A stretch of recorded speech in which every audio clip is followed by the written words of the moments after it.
thấy có hiệu quả.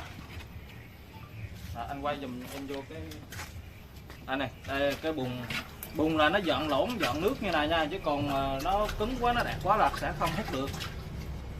Đó, thì cái dòng này phù hợp cho mình hút bùn này. Cam đã.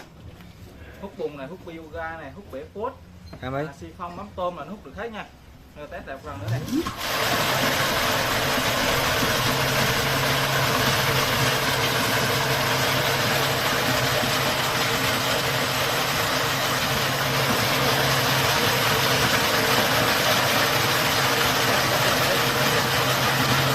Rồi test ơi.